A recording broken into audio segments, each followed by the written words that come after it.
So, in the previous lecture, we can study the hematology, okay? And in short, we can also study the immunology.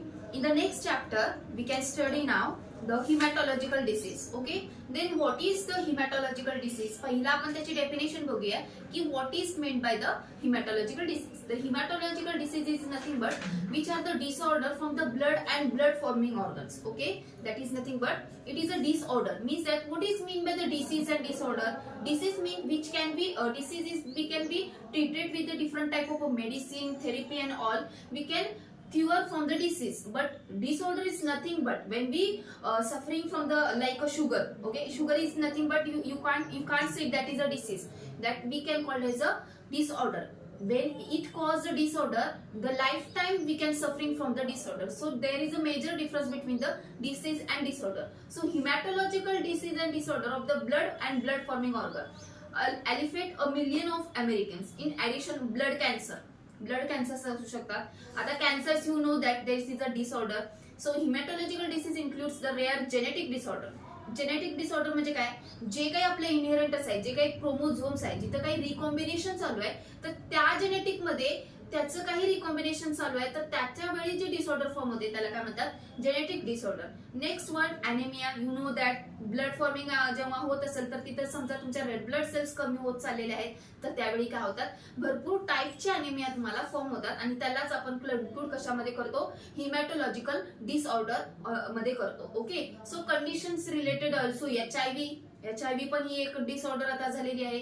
त्याच्यानंतर sickle sale disease, त्याच्यानंतर complicated form therapy from the transfusion. म्हणजे काय रे? समजा एका human body पासून दुसऱ्या human body मध्ये काय करतोय आपण? ब्लड ट्रान्सफ्यूज करतोय किंवा ऑर्गन ट्रान्सप्लांट करतोय. तर अशा वेळी पण काही वेळा हिमॅटोलॉजिकल डिसीज होऊ शकतात. You know that sometime for example एखाद्या वेळी आपल्याला काय करायचं की एका मेल कडून दुसऱ्या मेलला काय करायचे? किडनी ट्रान्सप्लांट करायचे, ओके? तर त्याच्या वेळी सगळ्यात महत्वाचा पार्ट काय असतो की त्याचा ब्लड ग्रुप मॅच होते का, त्याच्यानंतर त्याचा एमएससी फॅक्टर, मेजर हिस्टोकम्पॅबिलिटी फॅक्टर, तो मॅच होतोय का. समजा जर अशा वेळी एमएससी कॉम्प्लेक्स जरी मॅच न होता तुम्ही फक्त ब्लड ग्रुप वर जरी घेत जात असाल, तर त्यावेळी तुम्हाला अशा प्रकारचे डिसीज कॉज होऊ शकतात आणि त्या डिसीजना आपण काय म्हणतो? Haematological disease or the disorder, okay? Most common haematological disease कोणते आहे बघा? That is a most common जर बघितलं तर ॲनिमिया आहे, ओके? जर हिमॅटोलॉजिकल डिसीज मध्ये बघितलं तर anaemia is represent most common type of the non cancerous blood disorder. ही काय कॅन्सरच नाहीये, फक्त इथं काय होतं रे? ज्या काही आपल्या ब्लड सेल्स आहेत त्याचं फॉर्मेशन कमी होत जातं, त्याच्यामुळे ऑक्सिजनचा पुरवठा आपल्या बॉडीला तसा मिळायला पाहिजे तसा मिळत नाही. त्याच्यामुळे that is we can tell that the it is a common disorder of the haematological disease, okay? Then आता जे आपल्याला बघायचंय that is a just one second.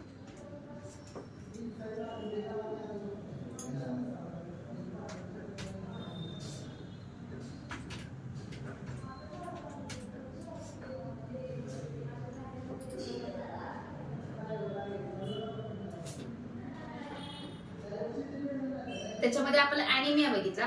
अजून त्यात जर 5 टाईप बघितले तर काय म्हणू शकतो?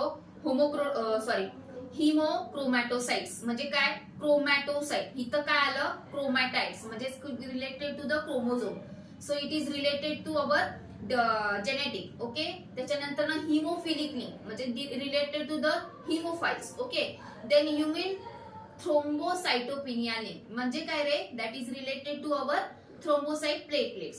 Then iron deficiency anemia म्हणजे it is related to our the hemoglobin and pernicious anemia we can study in the next also, okay?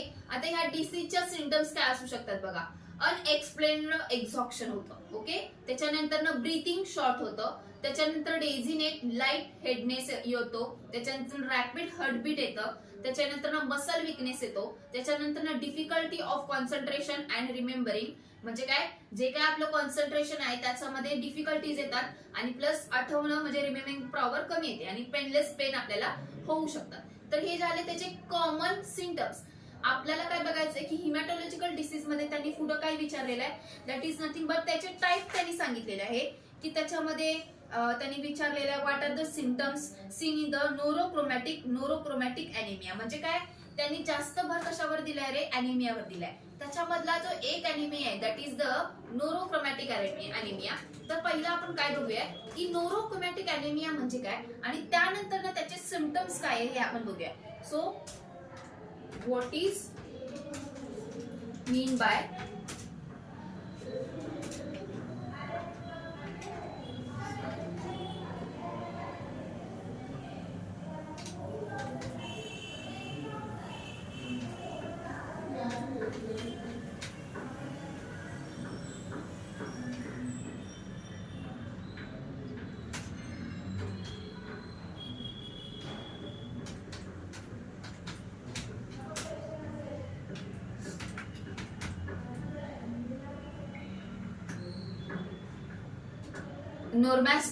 Norochromatic anemia is a type of anemia which is the circulating red blood cells are the same in size and they have normal red in color. Most of neurocytic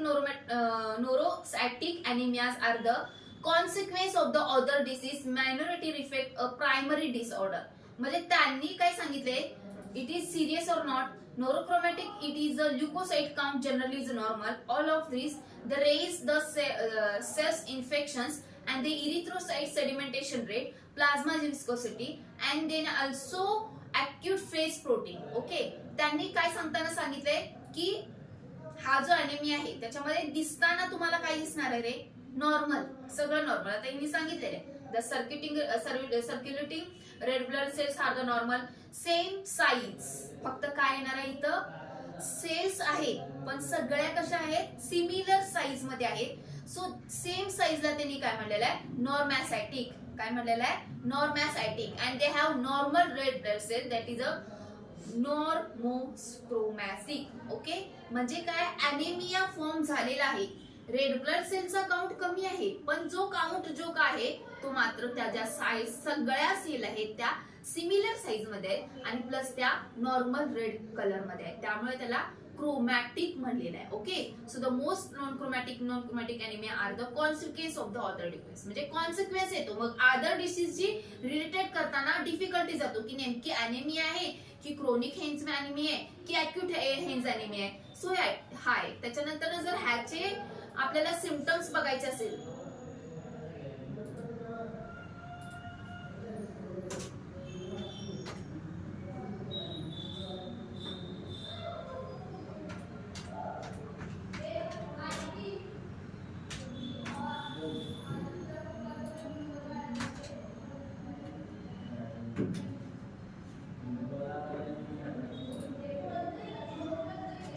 the common symptoms of this normocytic anaemia that is a fatigue, low energy आपली जी healthy body मध्ये असते ती कमी असते.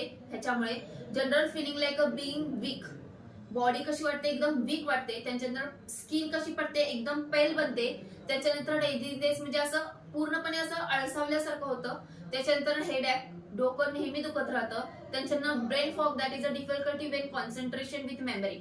Brain fog म्हणजे काय, तर जेव्हा तुम्ही काहीतरी कॉन्सन्ट्रेशन करत असतो एखाद्याच्या मेमरीची, तर काय होते, ती मेमरी पटकन आपल्याला आपल्या ब्रेन मध्ये येत नाही, डिफिकल्टी होतं कॉन्सन्ट्रेशन साठी. देन लॅक ऑफ मोटिवेशन म्हणजे काय, मोटिवेशन जे मिळतं आपल्याला आपल्या थ्रू बॉडी कडून, सेल्फ मोटिवेशन ते मिळत नाही. So that is a common symptoms of the normocytic anaemia. Okay, कळालं असेल तुला काय ते.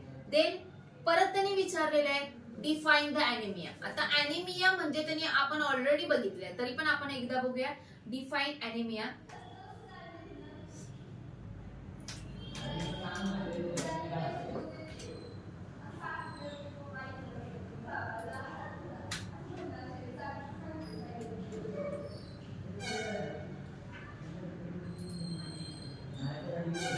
a medical condition which there is a not if red blood cell in the blood. Okay, आता इथं अॅनिमिया सांगितलेलंच आहे, थोडक्यात तिने ऑल कंडिशन तिने सांगितलेलं आहे.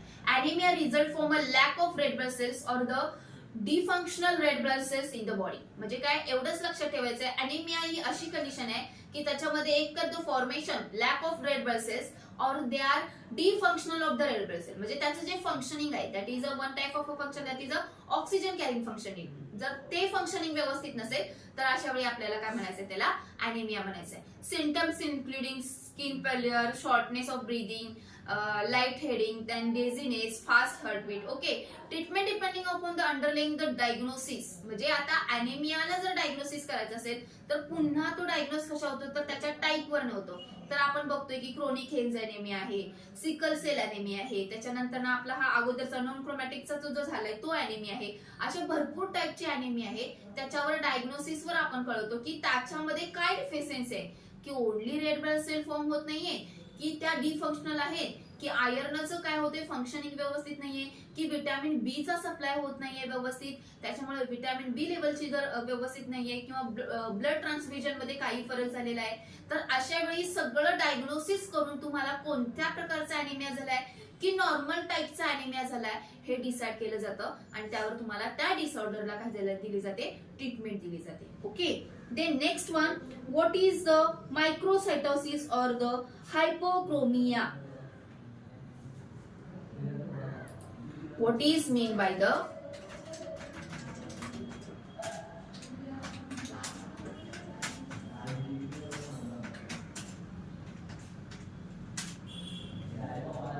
hypochromia?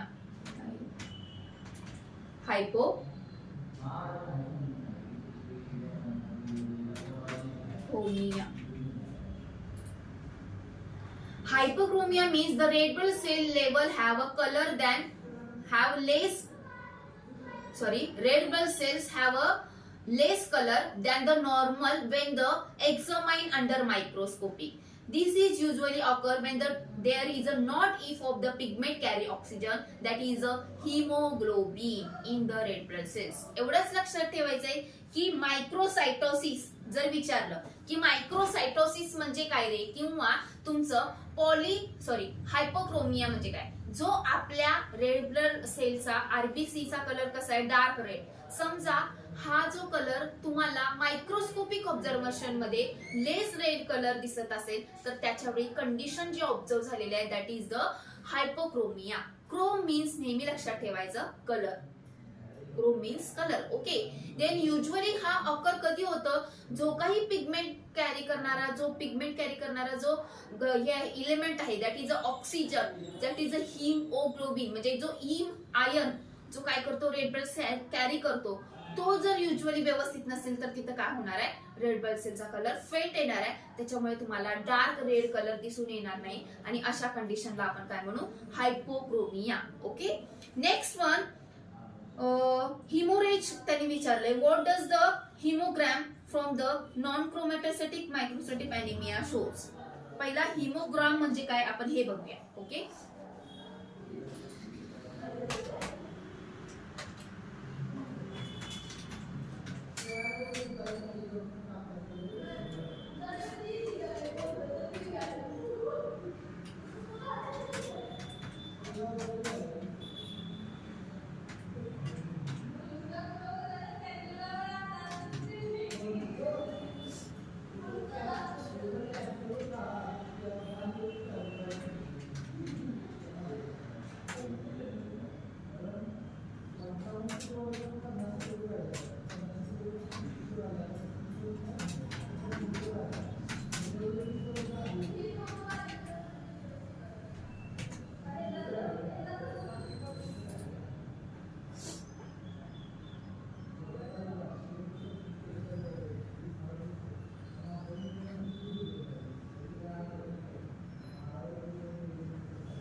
पहिला हिमोग्राम टेस्ट म्हणजे काय बघूया.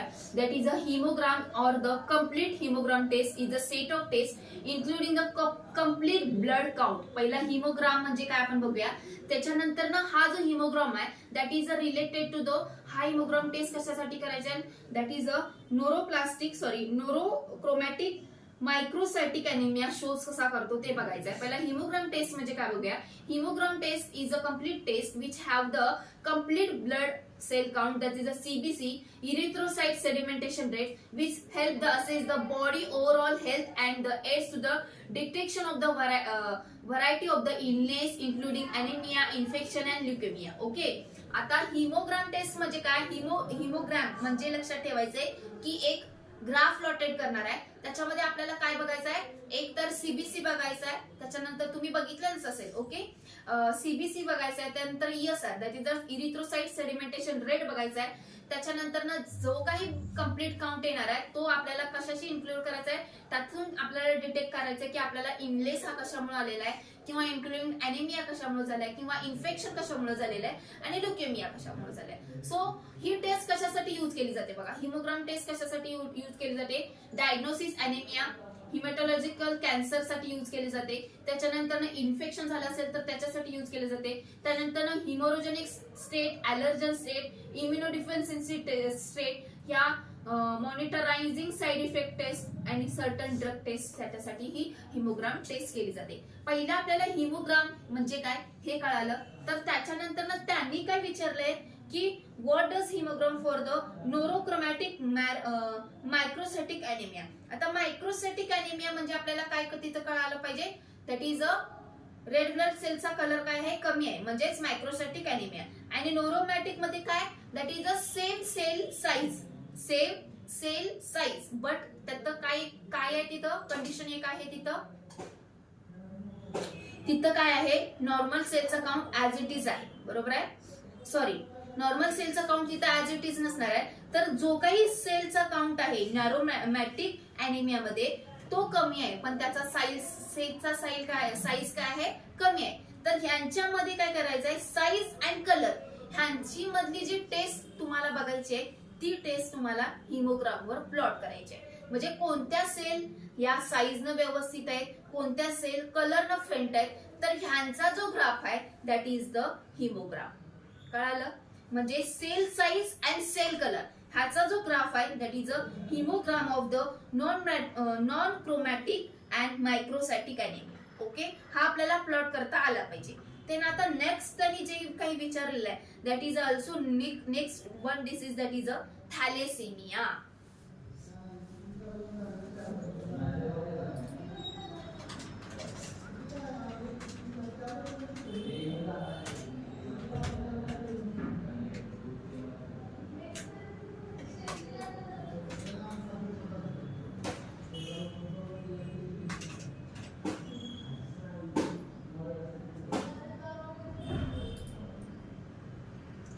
Thalassemia, it is also not a disease, it is a disorder. Why we call it as a disorder? Because it's passed down through the family's inheritance. Thalassemia हा pass होतो, it is a pass through our families, that is a genetic disorder. काय आहे? ही genetic disorder आहे.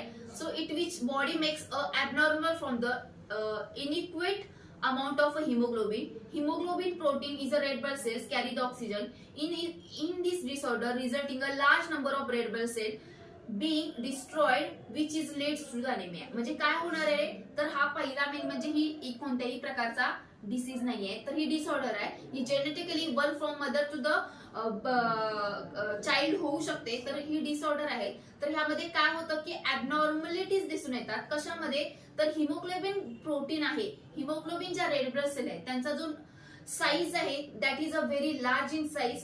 It is also do not carry the well level of the oxygen also, and they have resulting a large number of red blood cells, and they also destroy. काय होतात? त्या destroy होतात.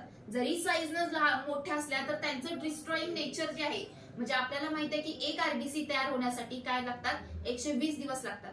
120 दिवस लागतात. तर त्याच्यानंतर न समजा तर ही सेल आधीच मॅच्युअर होण्याआधीच जर डिस्ट्रॉय झाली तर त्यावेळी काय होणार आहे, तर त्यांचा नंबर डिस्ट्रॉय झाला, त्याच्यामुळे काय होणार आहे, परत अॅनिमिक कंडिशन पण फॉर्म होणार आहे. आणि या ऑल ओव्हर कंडिशनला आपल्याला काय म्हणायचं आहे, थॅलेसेमिया म्हणायचं आहे. So it is the pass from the genetic disorder, it is not a disorder. What is do you mean by the thalassaemia आपण बघितलं. What are the causes? बघा, thalassaemia is a inheritance pass through the children to the gene blood disorder. Their body doesn't make to the if the protein is called as a hemoglobin. It is the important part of the red blood cells. Okay. Thalassemia is treatable disorder. It can be well managed when the transmission and therapy also. Chelation therapy. Okay.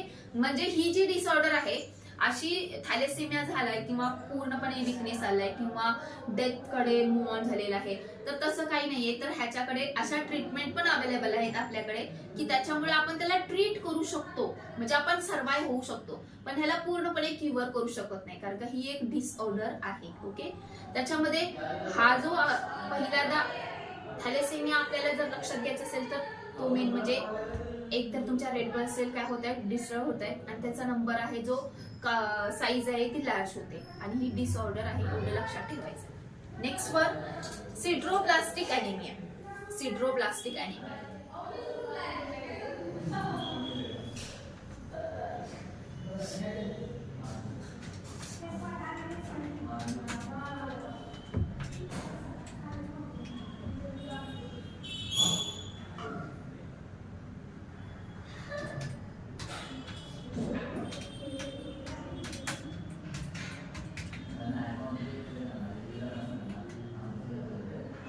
Sideroblastic anemia is a type of anemia result of abnormal utilization of iron during erythropoiesis. म्हणजे काय रे, erythropoiesis म्हणजे काय आपल्याला माहितीच आहे, that is a formation of the red blood cells.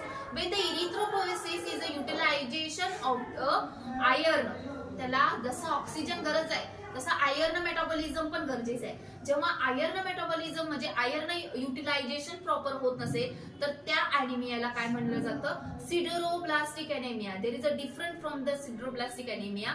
All form the defined as the presence of the ring like a sideroblastic in the bone marrow. Okay. Deficiency causing anaemia काय आहे बघा, deficiency of the vitamin B6 cause by the sideroblastic anaemia. म्हणजे काय, vitamin B6 आहे ह्याची deficiency दिसून येते. का दिसून येते, because of the sideroblastic anaemia आपल्याला कॉज झालेला आहे आणि त्याच्यामुळे आयर्न मेटाबॉलिझम आपलं प्रॉपर होत नाहीये. Lead to poisoning have been known as a cause of the sideroblastic anaemia. Inhibition of the several enzyme also. म्हणजे काय काय होतं, जे काही एन्झाइम वर्क होणार आहे तिथं एन्झाइमचं वर्क न होता तर एन्झाइमचं इनिबिशन होणार आहे. इन्व्हॉल्व द हिम सिंथेसिस पण त्यात आहे, इन्क्लुडिंग द अल्फा अमिनो बेल्युटाइन डिहायड्रोलेस कॅपेरोफ्रेइन ऑक्सिडेज. हे जे काही भरपूर सारे एन्झाइम्स आहे जे आयर्न मेटाबॉलिझम मध्ये इन्व्हॉल्व असतात तर त्यांचं इनिबिशन होणार आहे. प्लस व्हिटॅमिन B6 काय होणार आहे, दॅट इज अ डिफिशियन्सी होणार आहे. हे झाले त्याचे कॉमन कॉजेस. फक्त आपल्याला सिडरोब्लास्टिक अॅनिमिया त्यांनी विचारलं तर आपल्याला एवढंच लक्षात ठेवायचं की it is a type of anaemia. It can the result forming abnormal utilization of the iron or the deficiency of the iron metabolism in the erythropoiesis process, so it is called as a sideroblastic anemia. Okay. Next, what are the causes of the megaloblastic anemia? पहिला आपण megaloblastic anemia म्हणजे काय बघूया.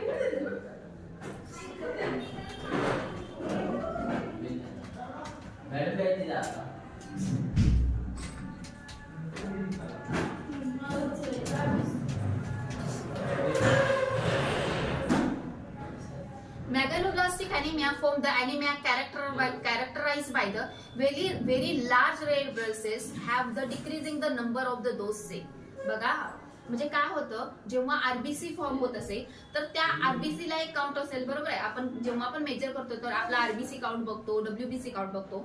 तर हा जो RBC count आहे तो डिक्रीज केला जातो. का डिक्रीज केला जातो, तर त्यांचा large number of the RBC ज्या काही आहेत त्या लार्ज होतात आणि त्या काय करतात, नंबर डिक्रीज करतात. आणि anaemias are the blood of the disorder when the body have the fever of the red blood cells normal.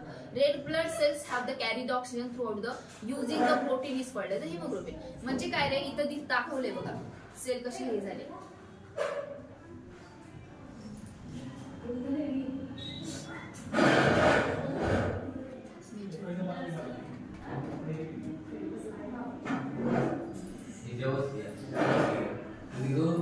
इथं सेल दाखवले megatoplasm large nucleus like a chromatin.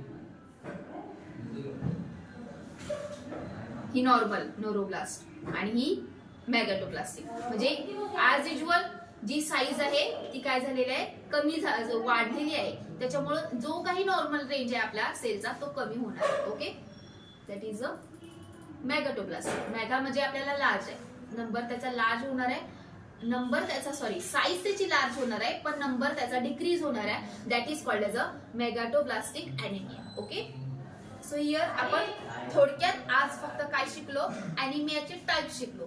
उद्या आपल्याला काय शिकायचंय तर थॅलेसेमिया काय, बीटा थॅलेसेमिया, परत त्यांनी शॉर्ट नोटला ॲनिमिया विचारले, हॉडकीज ॲनिमिया, त्यानंतर what is my the CML. Okay, त्याच्यानंतर काही डिसीज कॉज होतात like malaria, trypanosomiasis, polycythaemia and the lymphoblastic anaemia. हे आपण उद्याच्या लेक्चरला होते. ओके.